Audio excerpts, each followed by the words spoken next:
नमस्कार, सुप्रभात. मी रुशाली यादव सारंग. आता आपण पाहणार आहोत सुपरफास्ट 100 बातम्या.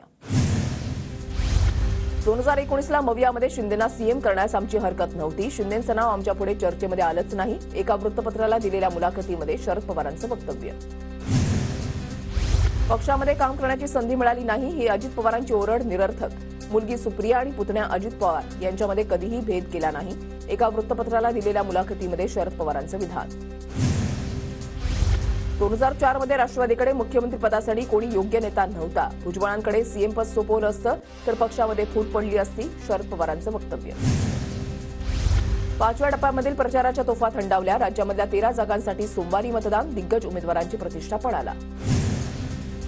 पदवे काढून निवडणूक लढणाऱ्यांनी लक्षात ठेवा, तुम्ही वोट जिहाद करू शकता तर आम्ही वोट यज्ञ करू शकतो. फडणवीसांचा विरोधकांवर हल्लाबोल. मवियाला सर्व 48 जागा मिळतील. 4 जूनला इंडियाचं सरकार येऊन अच्छे दिन येतील. उद्धव ठाकरेंचा दावा. उद्धव ठाकरे 48 पैकी 49 जागा जिंकतील. ठाकरेंच्या दाव्यावर फडणवीसांचा उपरोधिक टोला. उद्धव ठाकरेंकडून फडणवीसांचा फडतून 20 असा उल्लेख. फडणवीस गणपत गायकवाड यांना वाचू शकले नाहीत. ठाकरेंकडून टीका. उद्धव ठाकरे भाषणाची सुरुवात शिव्यांनी करतात. पंतप्रधान मोदी मुख्यमंत्री आणि नंतर ते मला शिव्या देतात. त्यामुळे उद्धव ठाकरेंची शिवसेना नाही तर शिव्या सेना. देवेंद्र फडणवीसांची ठाकरेंवर टीका. मुंबईत महायुतीच्या सर्व 6 जागा निवडून येतील. मुंबई हा शिवसेना आणि महायुतीचा बालेकिल्ला. शिंदेंकडून विश्वास व्यक्त. भाजपकडून ठाकरे बंधूंमध्ये लॉयल्टीची रेस. लोकसभेनंतर दोन्ही ठाकरे भाजपसोबत जातील. प्रकाश आंबेडकरांचा दावा. चारित्र्यहीन गद्दार भ्रष्टाचारी कमी पडले म्हणून एक ठाकरे नावाचा माणूस भाड्यानं घेतला. उद्धव ठाकरेंचा राज ठाकरेंवर निशाणा. उठ दुपारी घे सुपारी म्हणत ठाकरे गटाच्या कार्यकर्त्यांची घोषणाबाजी. मुसलमान आमच्यासोबत येत असल्यानं पोटामध्ये दुखतंय का? राज ठाकरेंची केलेल्या टीकेवर उद्धव ठाकरेंचा पलटवार. डोकंवर काढण्यासाठी ठाकरे गटाला काँग्रेससारखा सुलभ मार्ग नाही. मुस्लिम पाठिंब्यावरून राज ठाकरेंचा काँग्रेस ठाकरे गटावर निशाणा. शिंदेच्या शिवसेनेचे प्रमुख राज ठाकरे झाल्यास आश्चर्य नको. प्रकाश आंबेडकरांचं शिवसेनेबाबत मोठं विधान. शरद पवार उद्धव ठाकरे निवडणुकीनंतर भाजपसोबत जातील. चौकशी सुरू असल्यानं दोघांसमोर पर्याय नाही. प्रकाश आंबेडकर यांचा मोठा दावा.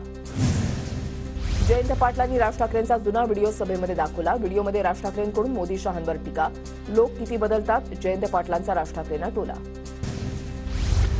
नेमळ्यात पोलिसांनी आमच्या कार्यकर्त्यांवर हात उचलला. महिला कार्यकर्त्यांवर हात उचलणाऱ्या पोलिसांना बघून घेईन. मुलुंड राण्यावरून उद्धव ठाकरेंचा इशारा. चोर मचाय शोर असा उद्धव ठाकरेंचा कारभार. बघून घेऊ म्हणायला ती तुमच्या पक्षाची शाखा नाही. आशिष शेलारांचा ठाकरेंवर पलटवार. भाजपकडून पैशांचं वाटप झाल्याचा रवींद्र धंगेकरांचा आरोप. भाजपवर गुन्हा दाखल न झाल्यानं धंगेकरांचं पोलीस आयुक्तांना पत्र. पोलीस जनतेसाठी आहेत की भाजपसाठी? धंगेकरांचा सवाल. दिल्लीमध्ये आज भाजप मुख्यालयाजवळ आपचे खासदार आमदार नेते आंदोलन करणार. ज्याला तुरुंगात टाकायचं असेल त्याला टाका. केजरीवाल यांचं पंतप्रधान मोदींना आव्हान. निवडणुकीच्या धामधुमीनंतर अजित पवारांचा आज बारामती दौरा. बारामतीच्या सहयोग या निवासस्थानी अजित पवार कार्यकर्त्यांसोबत संवाद साधणार. सुरुवातीला भाजप कमी ताकदवान होता. आम्हाला संघाची गरज होती. आता आम्ही सक्षम आहोत. भाजप स्वतःला चालवते. जेपी नड्डांचे एका इंग्रजी वृत्तपत्राला दिलेल्या मुलाखतीमध्ये मोठं विधान. तेव्हाच्या आणि आताच्या परिस्थितीमध्ये बदल झाल्याचंही विधान. ज्यांनी राजकीय जन्म दिला त्याच संघाला भाजप संपवायला निघालाय. नड्डांच्या संघाबाबतच्या वक्तव्यावरून ठाकरेंचा निशाणा. भाजपवाले उद्या संघालाही नकली म्हणतील असाही टोला. मवियाला 48 पैकी 46 जागा जिंकणार अशीच आजची स्थिती. इंडिया आघाडीच्या पत्रकार परिषदेमध्ये मल्लिकार्जुन खरगेंचा दावा. तर मवियाला सर्व 48 जागा मिळतील. उद्धव ठाकरेंचा दावा. स्वातंत्र्यवीर सावरकर निवडणुकीचा मुद्दा नाहीत. मोदी विनाकारण चिथावणी देण्याचं काम करतात. मोदींनी दिलेल्या आव्हानानंतर शरद पवारांचा निशाणा. कांदा निर्यात बंदी केवळ मतदानापुरती. देवाच्या घोषणा देऊन कांद्याला भाव मिळणार नाही. अमोल कोल्हेंचा केंद्र सरकारवर निशाणा. एफआरपी शिवाय जादाची रक्कम शेतकऱ्यांना द्यावी. साखर कारखानदारांनी सर्वसाधारण सभेमध्ये ठराव करावा.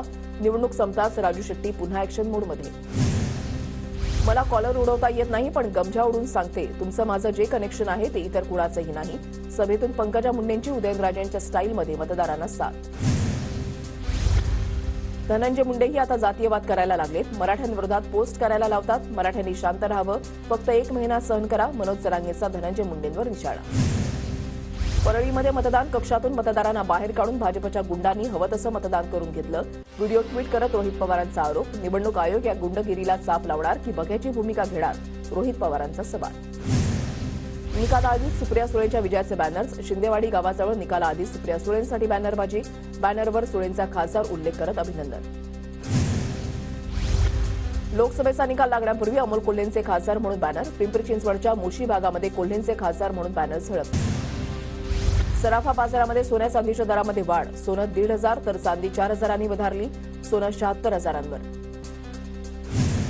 राज्यात मान्सूनपूर्व पावसाचा मुक्काम वाढणार. शुक्रवारपर्यंत विदर्भात जोरदार पावसाची शक्यता. हवामान खात्याचा अंदाज. आज मध्य हार्बर रेल्वे मार्गावर मेगा ब्लॉक. माटुंगा ते मुलुंड अप आणि डाऊन जलद मार्गावर ब्लॉक असणार. हार्बर रेल्वे मार्गावर कुर्ला ते वाशी दरम्यान मेगा ब्लॉक.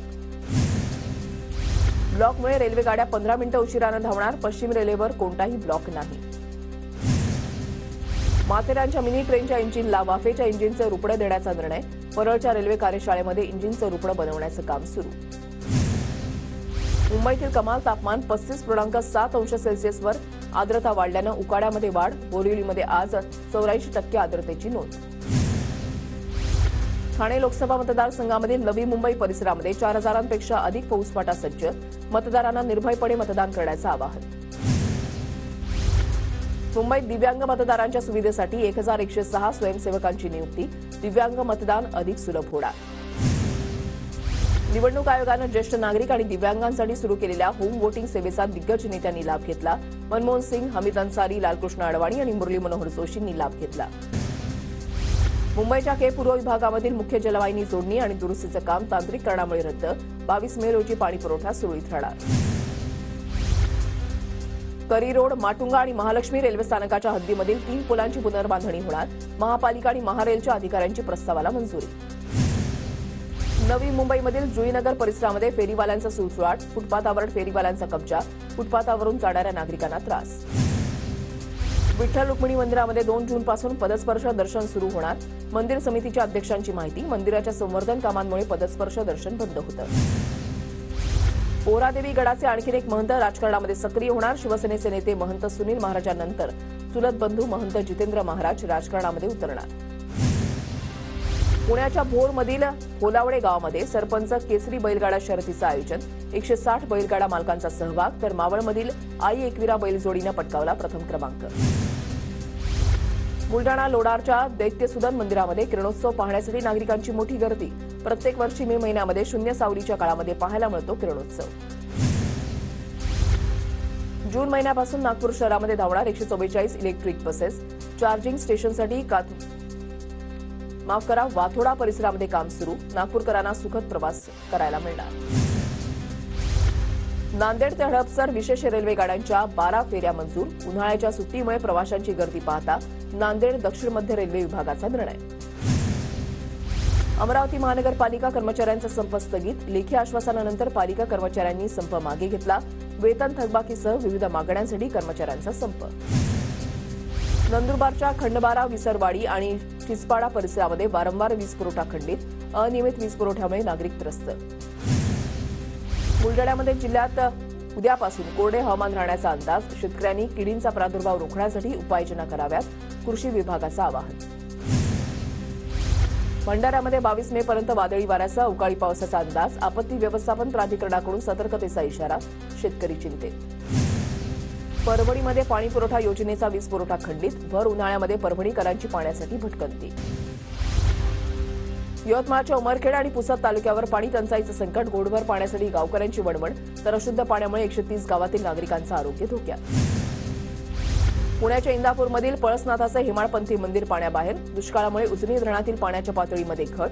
पाण्यातील मंदिर बाहेर आल्यानं नागरिकांची गर्दी. पुण्यामध्ये हडपसर, कोंढवा, वानवडी परिसरामध्ये झाडं कोसळल्याच्या घटना. पावसामुळे 20च्या वर झाडं कोसळली. पुणे सोलापूर रस्त्यावर होर्डिंग कोसळून दुर्घटना. कवडीपाट टोल नाक्याजवळील गुलमोहर लॉन्स कार्यालयासमोरची घटना. मिरवणुकीसाठी आणलेला घोडा गंभीर जखमी. तर वाहनांचंही मोठं नुकसान. साताऱ्यामध्ये कराडमध्ये बँकेच्या एटीएममध्ये चोरी करणारी टोळी जेरबंद. जिलेटिनसह 1,37,980 रुपयांचा मुद्दा. जळगावच्या चिनावल तालुक्यामध्ये 2 गटात दगडफेक झाल्याची घटना. घटनेच्या पार्श्वभूमीवर प्रशासनाकडून गावात 2 दिवस संचारबंदी. अकोल्यामधील वाडे गावात ट्रक आणि कारचा अपघात. अपघातामध्ये 2 जण जखमी.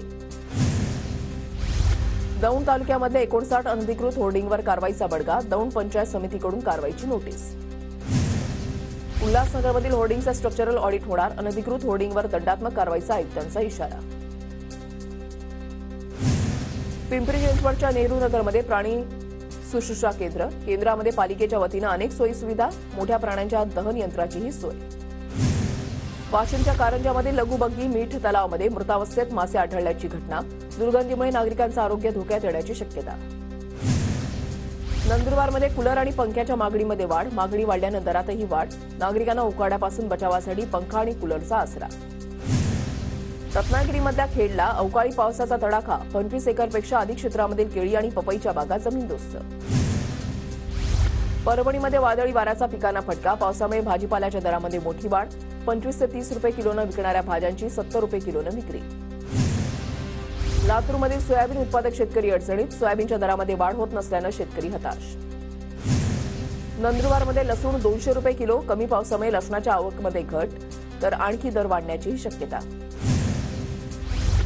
नंदुरबारमध्ये कांद्याची आवक वाढल्यानं दर कोसळले, कांद्याला भाव मिळत नसल्यामुळे कांदा विक्रीकडे शेतकऱ्यांची पाठ.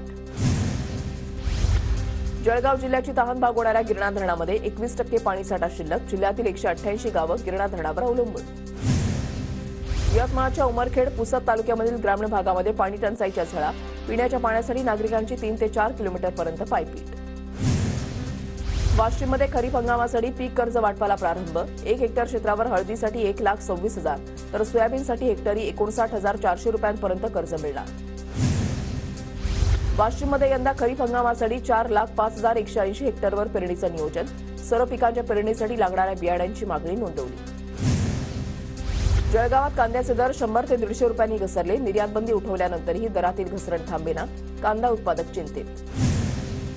भंडारा जिल्ह्यामध्ये अवकाळी पावसामुळे धान उत्पादक शेतकऱ्यांचं मोठ्या प्रमाणात नुकसान, शेतकरी हवालदिल, शासनानं नुकसान भरपाई देण्याची शेतकऱ्यांची मागणी. धाराशिवमध्ये ऊस लागवडीचं क्षेत्र 75,000 हेक्टरवरून 31,000 हेक्टरवर, पावसाअभावी ऊसाच्या क्षेत्रामध्ये घट. नगरच्या कोतवली पोलीस ठाण्यामध्ये संजय राऊतांविरोधात गुन्हा दाखल, औरंगजेबाच्या जन्मस्थानाचा दाखला देत मोदींचा एकेरी उल्लेख केल्यानं गुन्हा दाखल. प्रचाराच्या तोफा थंडावल्यानंतर स्थायी सर्वेक्षण पथकाकडून कारवाईला वेग, नाशिकमध्ये वाहनांची तपासणी, निवडणूक आयोगाचे कर्मचारी आणि पोलिसांमार्फत तपासणी सुरू. ठाकरे गटाच्या पदाधिकाऱ्यांना नाशिकमध्ये न राहण्याच्या सूचना, नाशिक पोलीस आयुक्तालयाकडून नोटीस जारी, तर पदाधिकाऱ्यांना जाणून बुजून नोटीस दिल्याचा सुधाकर बडगुजर यांचा आरोप. अरविंद केजरीवालांचे पीए विभव कुमार दिल्ली पोलिसांच्या ताब्यात, स्वाती मालिवाल मारहाण प्रकरणात कारवाई, मालिवाल यांच्याकडून पीएवर मारहाणीचे आरोप. विभव कुमार यांच्याकडून स्वाती मालिवाल यांच्याविरोधात एफआयआर दाखल, तर सीएम हाऊसमधील सीसीटीव्ही फुटेजची छेडछाड केली जात असल्याचा स्वाती मालिवाल यांचा आरोप. तैवानच्या संसदेमध्ये लाथाबुक्क्यांनी मारहाण, चीन समर्थक विरोधकांचा संख्याबळ वाढवण्याच्या प्रस्तावावरून गदारोळ, तर विधेयक घेऊन खासदारांनी काढला पळ. काशी मथुरेमधील वादग्रस्त जागी मंदिर बांधण्याचं कोणतेही नियोजन नाही, आमच्या पक्षामधील भावनिक होऊन उत्साहात इतर मुद्द्यांवर बोलतात, जेपी नड्डांकडून भाजपची भूमिका स्पष्ट. मोदीजी पुन्हा बिहारमध्ये येत आहेत याचा अर्थ ते संपलेत, आरजेडी प्रमुख लालू प्रसाद यादव यांची मोदींवर टीका. तारक मेहता का उलटा चष्मा शोमधील सोडी म्हणजेच गुरुचरण सिंह घरी परतले, 25 दिवस गुरुचरण सिंह गायब होते. राष्ट्रीय शेअर बाजार आज सुट्टीच्या दिवशी डिझास्टर रिकव्हरी साईटची चाचणी घेण्यासाठी खुला राहणार. अभिनेता राजकुमार रावकडून जुहूमधील जान्हवी कपूरचा फ्लॅट खरेदी, राजकुमार रावकडून 44 कोटींना फ्लॅटची खरेदी. बंगळुरूची प्ले ऑफमध्ये रॉयल एंट्री, चेन्नईचा 27वानी पराभव, बंगळुरू प्ले ऑफमध्ये जाणारा चौथा संघ ठरला.